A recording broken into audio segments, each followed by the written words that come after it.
दिवं यदि प्रार्थयसे वृथा श्रमः पितुः प्रदेशास्तव देवभूमयः अथोपयन्तारमलं समाधिना न रत्नमन्विष्यति मृग्यते हि तत्। अन्वयः दिवं यदि प्रार्थयसे तर्हि श्रमः वृथा तव पितुः प्रदेशाः देवभूमयः अथ उपयन्तारं प्रार्थयसे समाधिना अलं हि रत्नं न अन्विष्यति किन्तु तत् मृग्यते। अर्थः ದಿವಂ ಸ್ವರ್ಗವನ್ನು ಯದಿ ಒಂದು ವೇಳೆ ಪ್ರಾರ್ಥಯಸೆ ಬಯಸುವಿಯಾದರೆ ಶ್ರಮ ತಪಶ್ಚರಣ ರೂಪವಾದ ಪ್ರಯಾಸವು ವೃಥಾ ವ್ಯರ್ಥವು. ತವ ನಿನ್ನ ಪಿತುಹು ತಂದೆಯಾದ ಹಿಮಾಲಯನ ಪ್ರದೇಶ ಭೂಪ್ರದೇಶಗಳು ದೇವಭೂಮಯ ಸ್ವರ್ಗಗಳಾಗಿವೆ. ಅಥ ಅಥವಾ ಉಪಯಂತಾರಂ ವರನನ್ನು ಪ್ರಾರ್ಥಯಸೆ ಬಯಸುವಿಯಾದರೆ ಸಮಾಧಿನ ಅಲಂ ತಪಸ್ಸು ಸಾಕು. ಹಿ ಏಕೆಂದರೆ ರತ್ನವು ನ ಅನ್ವಿಷ್ಯತಿ ಹುಡುಕುವುದಿಲ್ಲ, ಕಿಂತು ಆದರೆ ತತ್ ಆ ರತ್ನವು ಮೃಗ್ಯತೆ ಹುಡುಕಲ್ಪಡುತ್ತದೆ. ಸಂಸ್ಕೃತ ಭಾವಾರ್ಥಃ ಯದಿ ತ್ವಂ ಸ್ವರ್ಗಪ್ರಾಪ್ತ್ಯರ್ಥಂ ತಪಸ್ಯಾಂ ಆಚರಸಿ ತರ್ಹಿ ತೇ ಪ್ರಯಾಸಃ ವೃಥೈವ ಯತಃ ತೇ ಪಿತುಃ ಹಿಮಾಲಯಸ್ಯ ಪ್ರದೇಶಾಃ ದೇವಾನಾಂ ಸ್ಥಾನಾನಿ ಸಂತಿ. ಯದಿ ತ್ವಂ ಯೋಗ್ಯವರಪ್ರಾಪ್ತ್ಯರ್ಥಂ ತಪಃ ಕರೋಷಿ ತದಪ್ಯಕರಣೀಯಂ ಯತಃ ತ್ವಂ ರೂಪಾದಿಗುಣಯುಕ್ತ ರತ್ನಭೂತಾ ಅಸಿ. ತ್ವಾಮೇವ ಜನಾಃ ಏಷಿಷ್ಯಂತಿ ನ ತು ತ್ವಯಾ ತೇಷಾಂ ಅನ್ವೇಷಣೆ ಪ್ರಯತ್ನಃ ಕಾರ್ಯಃ. ಯತೋ ಹಿ ಮಣಿಃ ಆತ್ಮಧಾರಣಾರ್ಹಂ ಜಲಂ ನ ಗವೇಷತಿ ಅಪಿ ತು ರತ್ನಂ ಅನ್ವಿಷ್ಯತೆ. English meaning: doing penance to attain heaven is not necessary because her father, the Himalaya, is already the abode of the gods.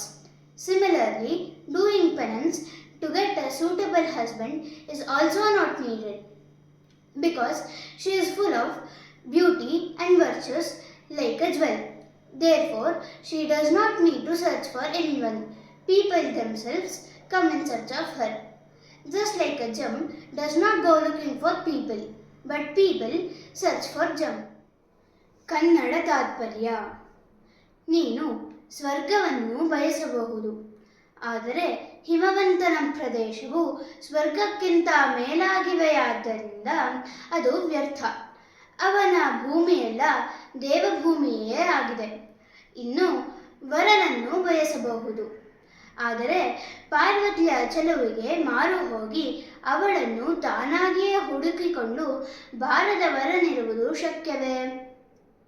ರತ್ನವು ಗ್ರಾಹಕನನ್ನು ಹುಡುಕಿಕೊಂಡು ಹೋಗುವುದಿಲ್ಲ, ಅದನ್ನು ಹುಡುಕಿಕೊಂಡು ಗ್ರಾಹಕನು ಅದು ಇರುವಲ್ಲಿಗೆ ಹೋಗಬೇಕು. ವಿಗ್ರಹವಾಕ್ಯಂ: ದೇವಭೂಮಯಃ ದೇವಾನಾಂ ಭೂಮಯಃ ದೇವಭೂಮಯಃ ಉಪಯಂತಾರಂ उपयच्छति इति उपयन्ता तम उपयन्तारम्. उप इत्युपसर्गपूर्वकात् यम उपरमे इति धातोः तृच् प्रत्ययान्तशब्दाः. धातुः प्रार्थयसे प्रार्थयते प्रार्थयेते प्रार्थयन्ते प्रार्थयसे प्रार्थयेते प्रार्थयेद्वे प्रार्थये प्रार्थयावहे प्रार्थयामहे. प्र इत्युपसर्गपूर्वकात् अर्थ उपयाञ्चायाम् इति धातोः सकर्मकात् कर्तरि आत्मनेपदिनः लटि मध्यमपुरुषे एकवचने प्रार्थयसे इति रूपम्. धातुः मृग्यते मृग्यते मृग्येते मृग्यन्ते मृग्यसे मृग्येथे मृग्यध्वे मृग्ये मृग्यावहे मृग्यामहे. मृग अन्वेषणे इति धातोः सकर्मकात् कर्तरि आत्मनेपदिनः लटि प्रथमपुरुषे एकवचने मृग्यते इति रूपम्. धातुः अन्विष्यति अन्विष्यति अन्विष्यथः अन्विष्यन्ति अन्विष्यसि अन्विष्यथः अन्विष्यथ अन्विष्यामि अन्विष्यामः अन्विष्यामः. अनु इत्युपसर्गपूर्वकात् इषुकतौ इति धातोः सकर्मकात् कर्तरि परस्मैपदिनः लिटि प्रथमपुरुषे एकवचने अन्विष्यति इति रूपम्.